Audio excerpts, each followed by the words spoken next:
ब्रह्मणमूलोए सहसाहूढ़म। पंच परमेष्टि भगवान की, संत श्रोमणि आचार्य भगवान गुरुदेव श्री विद्यासागर जी महाराज की, पूज्य आचार्य श्री समय सागर जी महाराज की।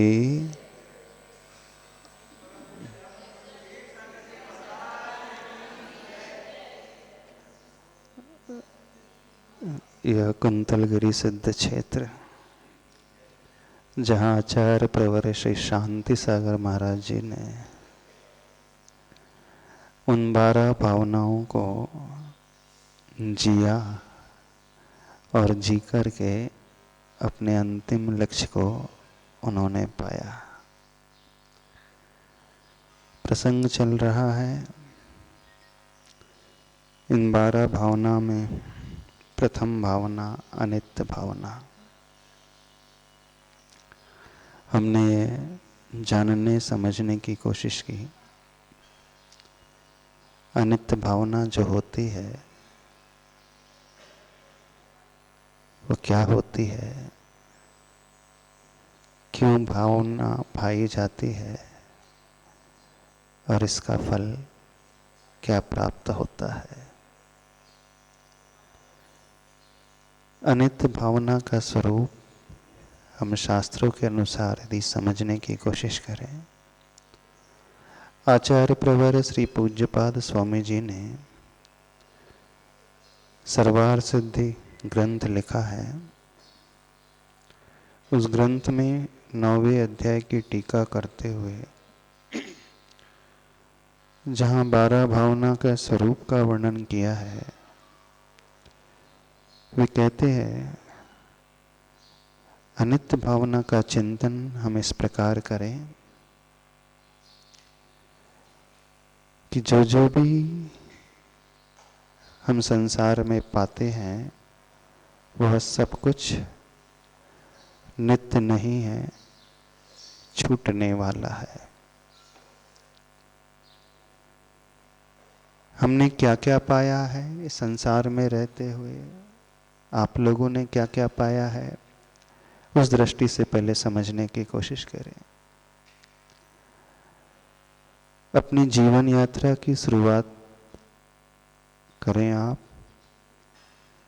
जब आपका जन्म हुआ तो आपको माता पिता के माध्यम से यह शरीर मिला, है ना। सबसे पहले जो ये जीव पाता है, शरीर को पाता है। जन्म होने के पश्चात जैसे जैसे आपकी यात्रा बढ़ती चली गई, उम्र बढ़ती चली गई, उसके पश्चात आपने क्या पाया बताइए। बड़े प्रैक्टिकल तरीके से समझने की कोशिश करना, स्वयं अपने आप को देखना। आपने शरीर को पाया, 9 महीने तक माँ के गर्भ में रहे। 9 महीने के पश्चात गर्भ से बाहर आ गए और उस 9 महीने के पीरियड में शरीर की रचना शुरू हो गई, शरीर बनना प्रारंभ हो गया। समय बीतते बीतते एक दिन वह आ गया कि आपका ये शरीर परिपूर्ण हो गया। 5 इंद्रियां मिल गई शरीर को, आंखें मिल गई, कान मिल गए, हृदय मिल गया, हाथ मिल गए, पैर मिल गए, मन मिल गया, वाणी मिल गई, पूरे शरीर का निर्माण हो गया। और जहाँ पूरा शरीर डेवलप हो गया तो वहाँ उसका जन्म हो गया। जन्म होते ही जब आँख खुलती है, आप इस संसार को देखते हैं, तो फिर आपको कौन मिलता है? सबसे पहले आपका परिचय माँ से होता है ना। माँ मिली, पिता मिले, आपको जीवन में माता पिता प्राप्त हो गए। उम्र बढ़ते चले गई, धीरे धीरे और विकास हुआ, और आपके जीवन में कौन आने लगे? नए नए संबंध आपके जीवन में विकसित होने लगे। पिता पुत्र का संबंध, माँ और पुत्र का संबंध, एक संबंध भाई भाई का संबंध, भाई बहन का संबंध। उम्र बढ़ने लगी, मित्र मिलने लगे, फ्रेंड्स मिलने लगे, उनका संबंध। तो जैसे जैसे हमारी यात्रा आगे बढ़ती है, हम जीवन में बहुत कुछ पाते हैं, बहुत सारे संयोग होते चले जाते हैं। एक संयोग शरीर का इस आत्मा के साथ, एक संयोग परिवार का, फैमिली मेंबर्स का, और भी कुछ पाता है ये जीव। क्या पाता है? धन, वैभव, वस्तुएं। उम्र बढ़ी, सोसाइटी मिलने लगी, टीचर्स, गुरु, इनको आपने पाया। और उम्र बढ़ी, आपका नया संबंध जुड़ गया, आपका विवाह हो गया, एक और जीवन में पार्टनर आ गया। और उम्र बढ़ी, अभी तक आप पुत्र थे, अब आप पिता अथवा माँ बन गए, है ना? तो जो जो आप पा रहे हैं अभी लिविंग बीइंग को पा रहे हैं। दूसरा आपने पाया उन वस्तुओं को पाया, सुविधाओं को पाया। तीसरा आपने पाया, राधा शुरुआत इस शरीर से हुई, तो शरीर पौद्गलिक, इसे पाया। और भी कुछ है जो आपके साथ नहीं रहता है लेकिन आपका अपना है, जो आपसे पृथक है, आपसे भिन्न है। क्या है? नहीं, ऑब्जेक्ट की बात कर रहे हैं, मटेरियलिस्टिक लाइफ की बात कर रहे हैं। जितने भी सुख सुविधाएं के साधन है, उनसे आपका संबंध है। दूसरा, उनका एग्जिस्टेंस भिन्न है, आपका एग्जिस्टेंस भिन्न है, अस्तित्व भिन्न है, फिर भी आपका संबंध उन जड़ वस्तुओं से, पुद्गल से बना हुआ है। एक आपका संबंध लिविंग बीइंग से बना है, जीवों से बंधा है, जैसे आप माता पिता का, भाई बहन का, परिवार का, फैमिलीज का, हस्बैंड वाइफ का संबंध। तीसरा, ये जो शरीर है ये हमसे अलग नहीं है, लेकिन देखा जाए तो यह भी हमसे अलग ही है, क्योंकि हम जानने देखने वाले हैं, हम चेतना वाले हैं। शरीर एक मैटर है, पुद्गल है, इससे भी हमारा संबंध है। इसके अलावा और भी है जो आप जोड़ करके रखते हो, वो है आपके विचार, आपके मन में उठने वाले वे भाव, आपकी स्मृतियां, है ना? अब ये समझने की कोशिश करना है सबको, बड़ी गहराई से समझने की कोशिश करना, बड़ी गहरी बात कर रहे हैं। आपने इस दुनिया में किस किस को अपना माना है, जिनके बिना आप जी नहीं सकते। जो आपको न मिले तो आपको विकल्प पैदा होने लगते हैं, टेंशन पैदा होने लगता है, और जो मिल जाता है तो आपको खुशियां पैदा होने लगती हैं, आनंद पैदा होने लगता है। थोड़ा सा एनालिसिस करने की कोशिश करो। हर व्यक्ति से कह रहे हैं, जन्म से लेकर अपनी यात्रा के बारे में आज तक हम जहां पहुंचे उसके बारे में सोचने की कोशिश करो। कौन सी ऐसी वस्तुएं हैं और कौन से ऐसे व्यक्ति हैं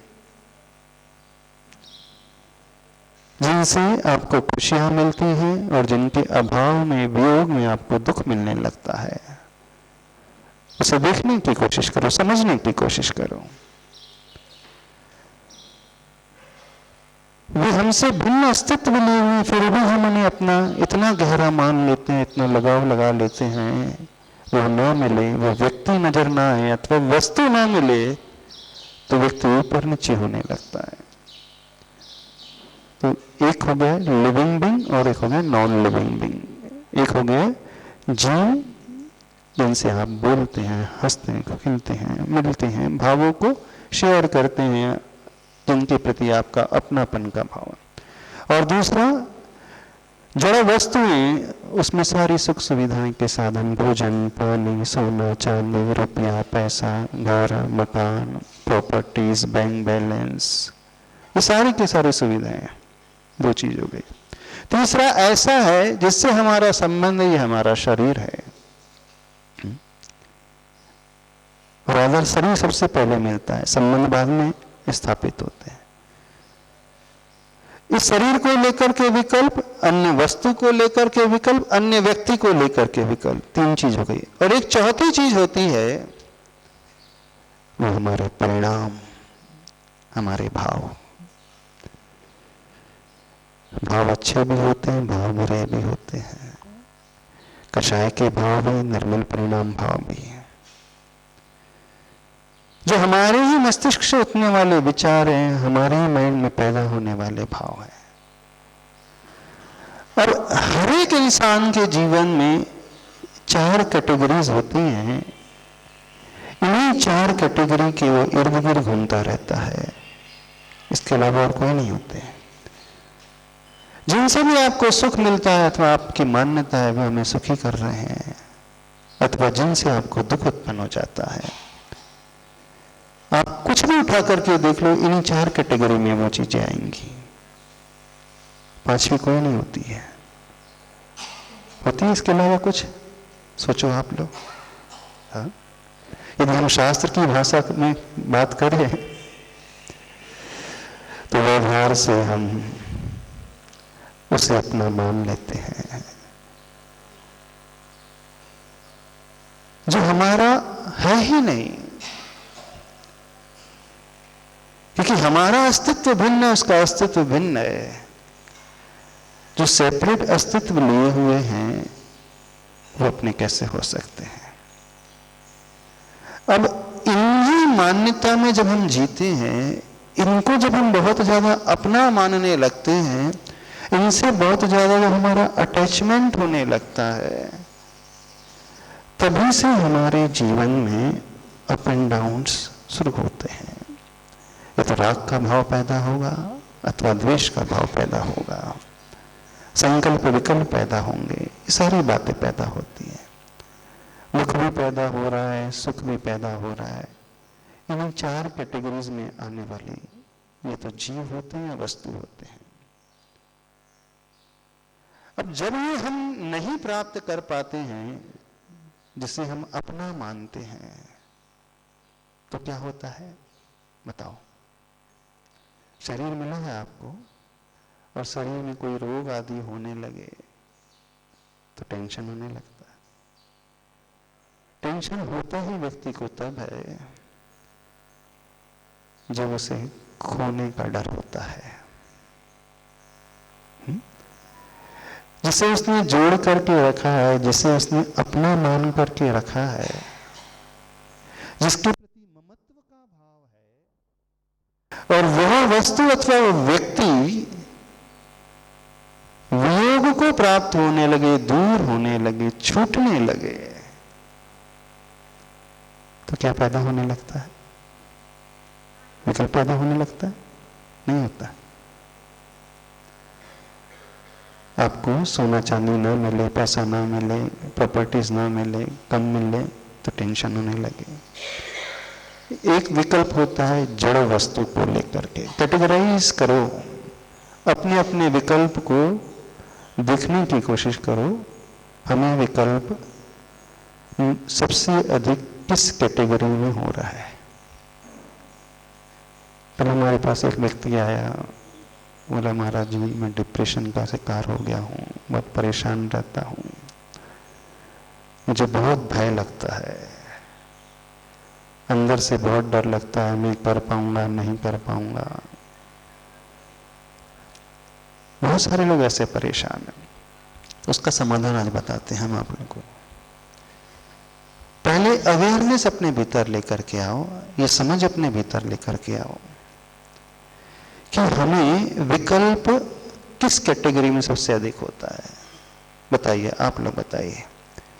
जड़ वस्तु को लेकर विकल्प होता है, पैसा कम हो जाए उसे लेकर के, गाड़ी ना हो, मकान ना हो, कपड़े लगते हैं, सोना चांदी है, उसे लेकर के बहुत टेंशन होता है। कई लोग हुए हैं ऐसे, एक कैटेगरी ये है।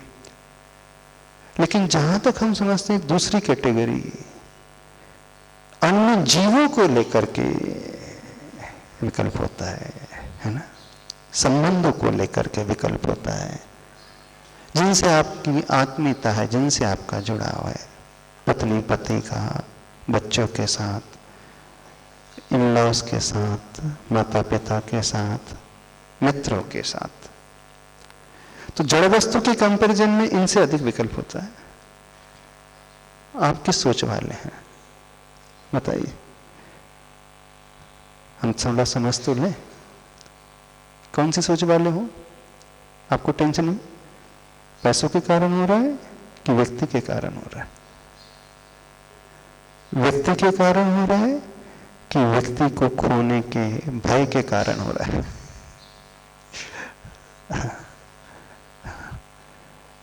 अथवा संबंध के टूटने के भय से पैदा हो रहा है? तीसरा और एक विकल्प होता है, उसकी कैटेगरी होती है, और वह है, ये भी बहुत महत्वपूर्ण है, बहुत इंपॉर्टेंट है, हमारा अपना शरीर। कई लोग ऐसे होते हैं संसार में, इस दुनिया में, जिन्हें अन्य लोगों से भी कुछ ज्यादा लेना देना नहीं होता है, उन्हें कोई फर्क नहीं पड़ता उनकी लाइफ में, कोई आए ना आए, आए तो वेलकम, ना आए तो भीड़ कम वाली स्थिति है ना। आए तो वो स्वागत करते हैं, ठीक है आ जाओ तो भी अच्छा है, ना आओ तो भीड़ कम, दूर रहो तो भी अच्छा है। कई लोग होते हैं ऐसी सोच वाले, उन्हें ज्यादा अंतर नहीं पड़ता। कई लोग होते हैं ऐसे जिन्हें सुविधाओं को लेकर के भी ज्यादा अंतर नहीं पड़ता है, कम है तो भी उसमें जी लेते हैं, ज्यादा है तो भी उसमें आराम से लेते, कोई फर्क नहीं पड़ता है। लेकिन एक तीसरी कैटेगरी है, ये शरीर वाली कैटेगरी, क्योंकि शरीर हमारा संबंध जन्म से है, बाकी की जिनसे संबंध जुड़े वो लाइफ में बहुत बाद में आए थे, है ना। पति पत्नी का संबंध कब शुरू हुआ आपके जीवन में? 25 साल की उम्र में, 30 साल की उम्र में, 20 साल की उम्र में। 20 साल तक, 25 साल तक आपके जीवन में कोई पार्टनर नहीं था। उस समय तक आपके जीवन में, आपकी लाइफ में माता पिता थे, वो इंपॉर्टेंस रखते थे। उसके बाद पति पत्नी इंपॉर्टेंस रखने लगे। लेकिन उससे भी पहले जो हमें प्राप्त हुआ है वो हमारा शरीर है ना। अब शरीर को लेकर के विकल्प कितना होता है? शरीर को लेकर के विकल्प अधिक है कि अन्य व्यक्ति को लेकर के विकल्प अधिक है कि अन्य वस्तु को लेकर के विकल्प अधिक है? सोचिए, शरीर को लेकर के कौन सा विकल्प सबसे अधिक पैदा होता है? अभी तो शरीर बढ़िया चल रहा है, कहीं कोई बीमारी भविष्य में ना हो जाए, ऐसी डिसीज ना हो जाए कि हम उठ बैठ ही ना सके, खा पी ही ना सके, भयंकर बीमारी ना हो जाए, कैंसर जैसी बीमारी ना हो जाए, एक शारीरिक बीमारी, इसको लेकर के विकल्प होता है? बताइए तो सही, नहीं होता? अरे सबसे ज्यादा मोह है ना दुनिया से बाद में होता है, अपने आप से सबसे ज्यादा मोह होता है। व्यक्ति, यदि हम गहरी बात बताएं, संसार में, दुनिया में हर व्यक्ति सिर्फ शरीर के लिए ही जी रहा है और किसी के लिए नहीं जी रहा। किसके लिए जी रहे हैं आप लोग? शरीर के लिए तो जी रहे हैं। इसी को खिलाना पिलाना, इसी को सजाना संवारना, इसी की देखभाल करना। सवेरे उठ करके आप मॉर्निंग वॉक के लिए जाते हो, फिटनेस सेंटर चले जाते हो, जिम चले जाते हो, योगा कर रहे हो, प्राणायाम कर रहे हो, नहला रहे हो, धुला रहे हो, श्रृंगार करा रहे हो, इसे भोजन करा रहे हो, और कमाई भी कर रहे हो इस शरीर के लिए। ये तो अपने शरीर के लिए या फिर दूसरे के शरीर के लिए। क्यों? सही कह रहे हैं ना? या तो अपने शरीर को लेकर के वो चिंतित रहता है, अथवा वो दूसरे के शरीर को लेकर के चिंतित रहता है। दूसरे में एक बेटा बेटी भी आ सकती है, दूसरे में पति पत्नी भी आ सकता है, दूसरे में फ्रेंड भी आ सकता है, कोई भी आ सकता है, XYZ। तो प्राय हर संसारी जीव जो जी रहा है सिर्फ शरीर के लिए ही जी रहा है। वो कहता है कि मुझे सुख पाना, लेकिन जब भी वो सुख की तलाश करता है तो शरीर को लेकर के सुख की तलाश करता है, इंद्रियों के विषयों को लेकर के सुख की तलाश करता है, भोजन को लेकर के सुख की तलाश करता है। तो सबसे ज्यादा आसक्ति यदि किसी की होती है संसार में, एकमात्र शरीर से ही होती है ना। तो इस शरीर को लेकर कितने विकल्प पैदा होते हैं बताइए। सोचिए, आपकी इतनी बड़ी जिंदगी निकल गई, आपने कभी सोचा है? हाँ? हम जो टेंशन करते हैं, तनावग्रस्त हो जाते हैं, चिंतित होने लगते हैं, शरीर को लेकर कितने विकल्प, शरीर को लेकर के अभिप्राय, इसमें उठने वाली पैदा होने वाली बीमारी, अथवा मैं कब तक जीऊंगा, कहीं मेरा मरण ना हो जाए, तो मरण के भय से वह आक्रांत रहता है, वेदना के भय से, रोग के भय से वह आक्रांत रहता है। यही है ना। इसके अलावा भी कुछ है। अब वो चौथी कैटेगरी है, वो थोड़ी सूक्ष्म है और वो और गहरी है। वो कैटेगरी कौन सी है? जिससे आपको सुख मिलता है और ना मिले तो विकल्प हो जाता है। बताइए कौन सी कैटेगरी? कोई बता सकता है कौन सी कैटेगरी है वो? नाम की चाह, प्रशंसा की चाह, स्टेटस की चाह, आई एम समथिंग, मैं कुछ हूं, पावर की चाह, दुनिया मुझे मानती है, मुझे स्वीकारती है। जब दुनिया आपको बहुत बड़ा आदमी कहती है, अथवा कहती है आप बहुत सुंदर हैं, आप बहुत पैसे वाले हैं, आप बहुत ज्ञानी हैं, आप महान तपस्वी हैं, आप बहुत विनयशील हैं, आप जैसा गुणवान तो हमने आज तक नहीं देखा, आप करुणा के भंडार हैं, आप बड़े ईमानदार हैं, तब कैसा लगता है? बताइए कैसा लगता सुनने में? अच्छा लगता ना? अरे वो ही तो सबसे अच्छा लगता है। और क्या लगता है? पेट की भूख के लिए तो हर व्यक्ति कमा लेता है, उसमें कौन सी बड़ी बात है? 2 रोटी 3 रोटी ही तो खाना है। पेट भरने के लिए ज्यादा परिश्रम नहीं करना पड़ता है, लेकिन परिश्रम किसके लिए करना पड़ता है? पेटी के लिए। मन की उन इच्छाओं के लिए ज्यादा परिश्रम करना पड़ता है। मन में उठने वाले उन भावों के लिए ज्यादा परिश्रम करना पड़ता है। अच्छे शब्द सुनने की जो तीव्र आकांक्षा है, मैं बहुत बड़ा हूं, मैं बहुत अच्छा हूं, ये सुनने के लिए। आप जैसा तो कोई है ही नहीं ये सुनने के लिए। यानी एक विकल्प पैदा करने वाली जो स्थिति होती है वो गहरी है, शरीर से भी गहरी है, और वो जो मानसिकता की ओर इंगित करती है, हमारे मन को पुष्ट बनाने वाली है ना। और हमारे मन के अनुसार न हो तो फिर व्यक्ति मानसिक रूप से बीमार होने लगता है। आपके अहम को ठेस कब लगती है बताइए? अहंकार को चोट कब पहुंचती है? जब सामने वाला आपको उतना रिस्पॉन्स नहीं देता है, आपका रिस्पेक्ट नहीं करता, आपका नाम नहीं लेता है, आपकी इंसल्ट कर दे, चोट लगती है ना? लगती है कि नहीं? और तो और आपका बेटा ही आपका कहना ना माने तो क्या होता है बताओ? तो चौथी कैटेगरी है, वो बड़ी खतरनाक कैटेगरी है, और वो इनविजिबल है, वो अदृश्य है, वो दिखती नहीं है। बाकी तीन कैटेगरी नजर आती है, शरीर नजर आता है, वस्तुएं नजर आती हैं, और अन्य व्यक्ति नजर आते हैं।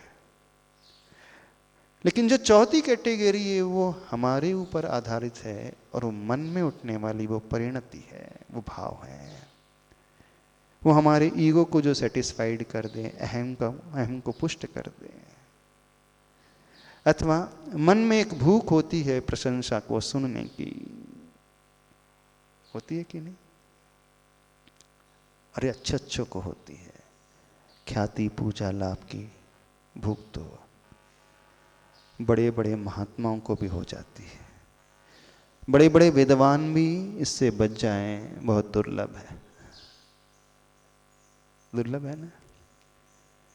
पहली कैटेगरी को व्यक्ति समझ करके निर्विकल्प हो सकता है बड़ी आसानी से, उसने छोड़ दिया, चलो मैं त्यागता हूं, मुझे कोई मूर्छा का भाव नहीं वस्तुओं से, परिग्रह को छोड़ दिया उसने, वस्तुओं का त्याग कर दिया, बड़ा आसान है। दूसरी कैटेगरी है तो कठिन, फिर भी व्यक्ति छोड़ देता है, मुझे किसी से कोई संबंध ही नहीं रखना है, मुझे तो अपने लिए जीना है। तीसरी कैटेगरी, इस शरीर के प्रति उस ममत्व को छोड़ना, उस राग को तोड़ना कठिन है, लेकिन उससे भी कठिन चौथी कैटेगरी है, उन भावों को छोड़ना जो हमारे अपने नहीं हैं। समझ में आ रहा है हम क्या कह रहे हैं? कठिन तो नहीं लग रहा विषय? प्राय पूरी जिंदगी निकल जाती है, व्यक्ति सोचता नहीं है। विरले हैं सोचने वाले जो हम बात बता रहे हैं, क्योंकि अधिकांश व्यक्ति सिर्फ शरीर के इर्द गिर्द ही घूमते रहते हैं। उनके जीवन की आदि से लेकर अंत तक की जो यात्रा होती है, शरीर से शुरू होती है और शरीर में ही जाकर के खत्म हो जाती है। ऐसी है ना? क्या समझ रहे हो? अब आप सबको यह देखना है कि हम सबसे अधिक इन चार कैटेगरीज में किससे परेशान रहते हैं। अब स्वयं को अपने अपना अध्ययन करना है, क्योंकि आपको भी विकल्प होते हैं, टेंशन होते हैं। बताओ कौन सी कैटेगरी से परेशान होते हैं? बाहर की वस्तुओं से, जड़ वस्तुओं से? उससे परेशान होने वाले हो सकता है हमारी दृष्टि में कम होंगे, जहां तक हम समझते हैं। हाँ, दूसरों से भी परेशान होने वाले बहुत हो सकते हैं, जिससे आपकी लगन लगी रहती है, आपकी आत्मीयता होती है, वो आपका साथ ना दे तो आपका दिमाग खराब हो सकता है, हो जाता है। तीसरे, शरीर को भी लेकर के परेशान है। लेकिन जो चौथी कैटेगरी है वो सूक्ष्म है, बड़ी गहरी है और बड़ी खतरनाक है, उस बारे में बहुत कम सोचने वाले होते हैं। तो सोचिए, अब सभी अपने अपने बारे में सोचिए, कब विकल्प पैदा होता है, किसको लेकर के विकल्प पैदा होता है? रोटी ना मिले उसको लेकर के ज्यादा विकल्प पैदा होता है, भोजन ना मिले उसको लेकर के, पैसा थोड़ा सा कम हो जाए उसको लेकर के नहीं होता। हाँ, परिवार के दूसरे सदस्यों को लेकर के हो जाता है। अब हम उस कारण को समझने की कोशिश करें कि हमें विकल्प पैदा क्यों होता है। विकल्प पैदा इसलिए होता है कि हमने गलत धारणा बना करके रखी है। कौन सी गलत धारणा बना करके रख ली है? जिससे हमारे संबंध में हमने धारणा बना ली है कि वो जीवन भर हमारा साथ निभाएंगे। ये धारणा है ना, हमेशा हमारे साथ खड़े रहेंगे। ये एक्सपेक्टेशन हर एक व्यक्ति ने पैदा कर ली है। अब यह भी सोचने की कोशिश करें, जो वस्तुएं हैं उनका स्वभाव क्या है, अन्य व्यक्ति है उनका स्वभाव क्या है, जो हमसे पृथक अस्तित्व लिए हुए, उसका एग्जिस्टेंस ही डिफरेंट है, वो हमारा अपना हो कैसे सकता है?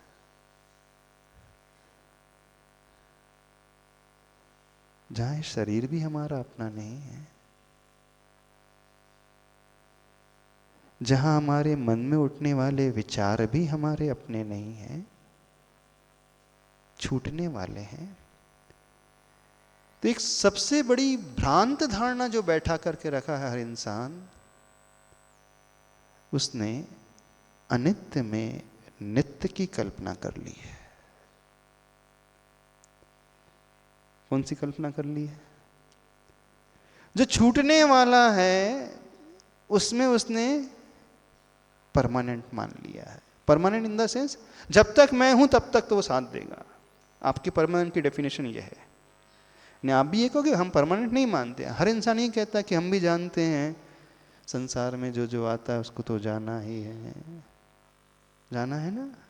मृत्यु अवश्यंभावी है, मृत्यु से कोई नहीं बच सकता, सबको मरना, सबको एक दिन अपनी अपनी बार। हर व्यक्ति कहता है और हर व्यक्ति जानता है। जब हर व्यक्ति जानता है तो फिर उसे दुख क्यों होता है? उसके वियोग होने पर, उसके मरने पर उसे विकल्प क्यों पैदा होता है? जानना अलग बात है, जान करके आपने क्या मान लिया? आपकी परमानेंट की डेफिनेशन, जब तक मैं जिंदा हूं तब तक तो मेरा साथ देगा, बस। समझना। अब यही सबसे बड़ी गलती हो रही है। जब तक हम जिंदा हैं दूसरी वस्तु हमारी हो कैसे सकती है? हो सकती? अरे हमारे मन में उठने वाले भाव भी हमारे नहीं होते, वो भी चले जाते, विलीन हो जाते हैं, वो भी छूट जाते हैं, दूर हो जाते हैं। कुछ समझ में आ रहा है? नहीं समझ में आ रहा है? कठिन तो नहीं हो रहा है? तो सबको यह अध्ययन करना है हम किस विकल्प में और क्यों उलझे हुए हैं, और इसका समाधान क्या है? वस्तु स्वरूप विचार खुशी से सब दुख संकट सहा करें। जीवन में सुखी होने का एकमात्र मंत्र है, हम हर वस्तु को, हर व्यक्ति को, हर दूसरे ऑब्जेक्ट को उसके सही स्वरूप में जान लें। वो व्यक्ति हमें दुखी नहीं कर रहा है, समझना। हमारी धारणा हमें दुखी कर रही है, क्योंकि हमने ये धारणा बना ली है कि वो जीवन भर हमारा साथ देगा। उसमें उसका क्या दोष? वो तो चला गया। तो हम दुखी अपनी धारणा के कारण, गलत धारणा के कारण। और जिस मोमेंट में हम ये धारणा बना लेंगे कि नहीं कुछ दिन का साथ है, एक छोटे से उदाहरण से बड़ी बात स्पष्ट क्लियर हो जाएगी। आप घूमने के लिए शिखर जी जाते हो, तीर्थ यात्रा के लिए जाते हो, एक हफ्ते के लिए जाते हो, है ना, और वहाँ अच्छी कोठी में अच्छे कमरे में रुक जाते हो। 7 दिन तक आप जिस कमरे में रहे, सब कुछ किया, नहाया धोया, विश्राम किया, भोजन किया। 7 दिन के बाद उस कमरे को छोड़ करके जब पुनः घर लौटते हो, कितनों को दुख होता है? बताइए, कितनों को पीड़ा होती है? अरे 7 दिन तक हमने कमरे में पूरा निवास के छोड़ करके जा रहे हैं। उससे मोह पैदा होता कमरे से? क्यों नहीं होता? क्यों नहीं होता? बताओ, कारण बताइए। पहले से धारणा क्या बनाई है? ये हमारा नहीं है, ये धर्मशाला है, ये किराए का है, 7 दिन बाद मुझे छोड़ना है। ठीक है ना? यही है ना? अब कोई एक गवर्नमेंट एम्प्लॉई है, मान लीजिए उसे 3 साल के लिए कॉटेज मिल जाता है। अब थोड़ा सा हम एग्जाम्पल को और बड़ा कर देते हैं, उदाहरण को। अब वो 3 वर्ष तक एक ही कॉटेज में रह रहा है और अच्छा है, बड़ा अच्छा है, स्पेसियस है, फार्म हाउस है, बगीचा है, सब कुछ है। और आपका ट्रांसफ़र हो जाता है 3 साल के बाद। उस कॉटेज को छोड़ते समय दुख होता है? नहीं होता। किसी को नहीं होता। क्यों? क्योंकि अगली सिटी में जाना है, वहाँ नया कॉटेज मिलने वाला। अब देखना वहां 7 दिन में वहां दुख नहीं हुआ तो समझा जा सकता 7 दिन की बात थी, लेकिन 3 वर्ष तक रहा फिर भी उसे दुख नहीं हुआ। अच्छा, अब आपने एक छोटा सा 1 BHK फ्लैट बनाया है ना, अब वह छूटता है तो क्या हो जाता है? क्यों? अब दुख होने लगा, क्यों? मेरा अपना है। 1 साल में ही कुछ टूट जाता है, कुछ भी उसमें डैमेज होने लगता है तो परेशानी होने लगती है, और 3 साल में रहने के बाद भी वहां कोई फर्क नहीं पड़ रहा था, और यहां जस्ट 1 साल हुआ और आपको इतना फर्क पड़ने लगा, क्यों? हाँ, आपने यह धारणा बना ली थी कि मेरा अपना है। तो जहां ये मेरा है ये भाव आ जाता है और फिर उसका वो वियोग होता है तो दुख होता है। अब घर वही, कॉटेज वही बहुत अच्छा था आपके, 1 BHK 2 BHK से बहुत बड़ा था, अच्छे एरिया में था, स्पेसियस था, गार्डन भी था, सुंदर भी था, और आपका 1 अथवा 2 BHK वो छोटा सा कुछ भी नहीं है, 400 स्क्वायर फीट में भी बन जाएगा सपोज, 400 स्क्वायर फीट में 2 BHK। उसे छोड़ते हुए दुख नहीं हो रहा और इसे छोड़ते हुए दुख हो रहा था, क्योंकि वहां धारणा थी हमारा नहीं है, किराए का, सरकारी है, हर 3 साल में चेंज हो जाएगा। तो दुख कब होता है, विकल्प कब पैदा हो जाता है? विकल्प तब पैदा हो जाता है जब हम किसी को इस प्रकार से जोड़ लेते हैं। और जिस घर में आप रह रहे हो डे 1 से मान करके चलो ये कभी भी छूट सकता है, तो दुख होगा? नहीं होगा, विकल्प नहीं होगा, क्योंकि धारणा ही आपने शुरू से ऐसी बना करके। कहने का अभिप्राय है जब हम सही को सही समझ लेते हैं, वस्तु स्वरूप को वस्तु स्वरूप के रूप में जान लेते हैं, फिर हमारे साथ कुछ भी होता रहे तो हमें विकल्प नहीं होता है। और हमें विकल्प ही तब पैदा होता है जब हम गलत धारणा बना लेते हैं। धारणा क्या गलत बना ली आपने? जो भी आपके साथ संयोग हुआ, जिसका भी आपने ये धारणा बना ली, ये पत्नी अथवा पति अथवा बेटा जीवन भर साथ देगा। वो जो भिन्न अस्तित्व लिए है वो आपका अपना कैसे हो सकता है? उसका स्वतंत्र अस्तित्व, उसकी स्वतंत्र इच्छाएं हैं। कुछ समझ में आ रहा है? नहीं समझ में आ रहा। अब वो धारणा शरीर के प्रति भी, वस्तु स्वरूप, शरीर का स्वरूप क्या है? हाँ? शरीर का स्वभाव क्या है? धीरे धीरे वो जीर्ण शीर्ण होता है, गलने लगता है, सड़ने लगता है, कमजोर होने लगता है। इसमें कभी भी कुछ भी हो सकता है। यदि डे 1 से हमारी धारणा बने और कोई बीमारी ऑल ऑफ सडन आ जाए तो हमें ज़्यादा शौक नहीं लगेगा। ऐसे ही रही बात मन के उन विचारों की। हम अपने ईगो को सेटिस्फाइड दूसरों की प्रशंसा से कर रहे हैं। दूसरा अच्छा कहेगा तो हम अच्छे हैं, नहीं कहेगा तो हम अच्छे नहीं। क्या समझ रहे हो? अब एक और बात कहना चाहते हैं। अब आप कहोगे कि महाराज जी जब किसी का वियोग हो जाता है, उसके साथ रहने लगते हैं तो अपनापन तो पैदा हो ही जाता है, मोह तो पैदा हो ही जाता है, हम संसारी हैं, ऐसा कैसे संभव है कि मोह पैदा ना हो? अरे संसारी व्यक्ति तो वो होता है एक पेड़ के नीचे रहता तो पेड़ से भी मोह हो जाता उसको तो हो जाता ना, एक वृक्ष से मोह हो जाता है, तो फिर एक जीवित व्यक्ति से हो जाए तो उसमें क्या बड़ी बात है? तो उसे हम कैसे संभालें?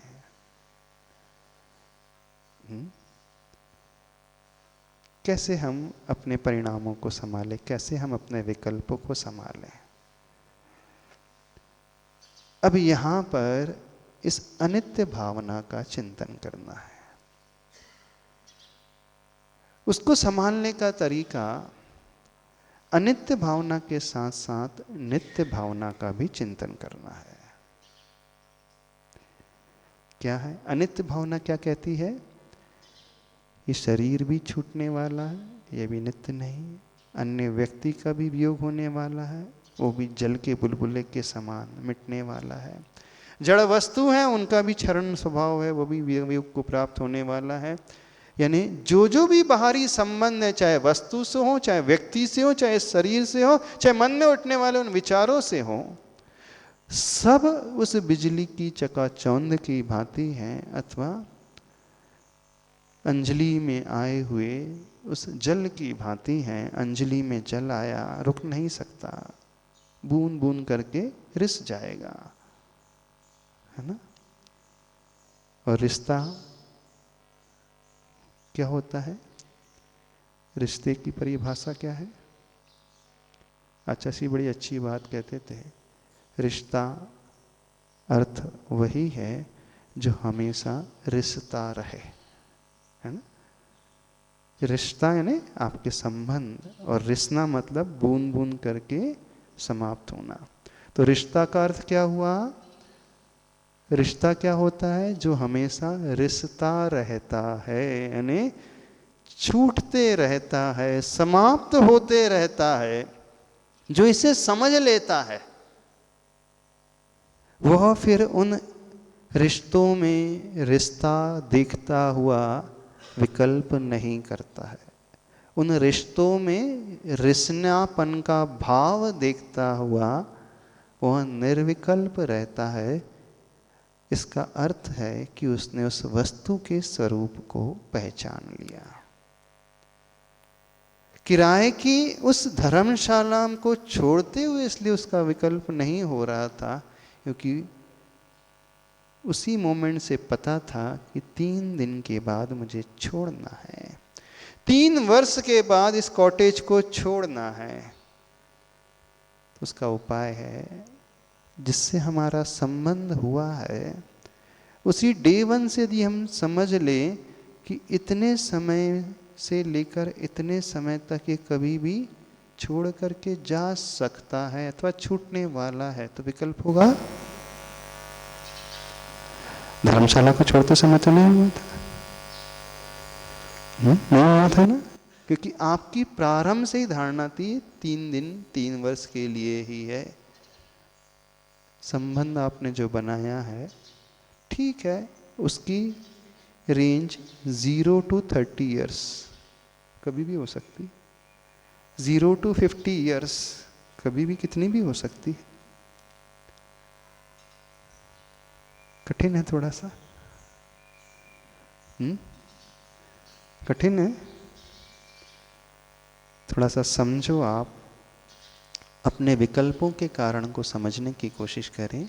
हमारे विकल्प शरीर के कारण, हमारे विकल्प संबंधों के कारण, हमारे विकल्प जड़ वस्तुओं के कारण, अथवा हमारे विकल्प मन की उस मानसिकता के कारण जो हमने स्वयं ही पाल रखी हैं और वह सही नहीं है। अब फिर आप कहोगे कि महाराज जी ये कहना बड़ा आसान होता है, सुनना भी बड़ा आसान होता है, लेकिन मोह ऐसा है कि सब कुछ जानते हुए भी, समझते हुए भी दिल है कि मानता नहीं, है ना। वो वहीं पे जाकर के टिक जाता है, वो हमारे हाथ में थोड़ी है। अब मन है कि वो वहीं जाकर के गिर जाता है। मन में वही विचार बार बार आने लगते हैं, उसे हम कैसे संभालें? यही प्रश्न आएगा ना। आप कहो कि महाराज जी प्रवचन सुनते हैं ना, तब तो समझ में आता है, और हमें भी पता है जो जो मिला है वो जाएगा, जो जो आया है वो जाएगा, आना जाना लगा हुआ है, हमें भी पता है। लेकिन जानते हुए भी हम जिसके साथ रहने लगते हैं उसी को अपना भी मानने लगते हैं। पता नहीं क्यों कि वो अपने जैसा ही लगने लगता है, अपने से भी बढ़कर के लगने लगता है। हमें पता है कि वो पृथक है, वो भिन्न है हमसे, पर राग ऐसा हो जाता है, मोह ऐसा हो जाता है कि वो अपने से भी बढ़कर के लगने लगता है। माँ को बेटा अपने से भी बढ़कर लगने लगता है, उसके लिए वो जान भी निछावर करने को तैयार हो जाती है। बोले ऐसा क्यों हो जाता है? बोले रहते हैं तो हो ही जाता है। हो जाता है कि करते हो? अच्छा, राग करते हो कि राग हो जाता है? बताइए, राग करते हो कि राग हो जाता है? क्या है, बताओ तो सही। होता है कि करते हो? कि सोचा ही नहीं आज तक कि पहले होता है फिर करते हैं, कि पहले करते हैं फिर हो जाता है? नहीं सोचा, समझा नहीं। हाँ, वो ही बहाव में बह जाएगा जो इस वस्तु स्वरूप को नहीं समझेगा। वस्तु स्वरूप को समझ लेंगे जिस दिन हम उन्हीं लोगों के साथ रहते हुए भी उनसे भिन्न रह सकते हैं। कैसे? उदाहरण आता है भरत चक्रवर्ती का, आता है। संसार में रहते हुए भी संसार से ऊपर, जल में रहते हुए भी जल से भिन्न कमल की भांति, उस सोने की भांति जिसमें कभी जंग नहीं लगती, जल में कीचड़ में पड़ा रहे, न कि उस कमल, उस लोहे की भांति मॉइस्चर से जिसमें जंग लग जाती है। रह सकते हैं। तो क्या तरीका है?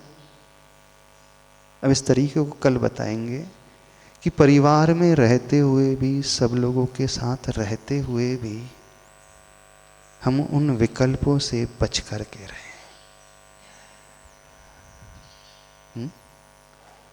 बड़ा इफेक्टिव तरीका बता दें। ठीक है, कोई डाउट तो नहीं? पूछना है? अभी इतना ही रखते हैं, अभी समय हो गया। अभी संत श्रोमणी आचार्य भगवान गुरुदेव श्री विद्यासागर जी महाराज की। शायद आप लोगों को ऐसा लग रहा होगा महाराज जी कहने सुनने की सब बातें हैं, ऐसे ही लग रहा है? चलो, आप लोगों के जो प्रश्न हैं, कौन पूछ रहा है?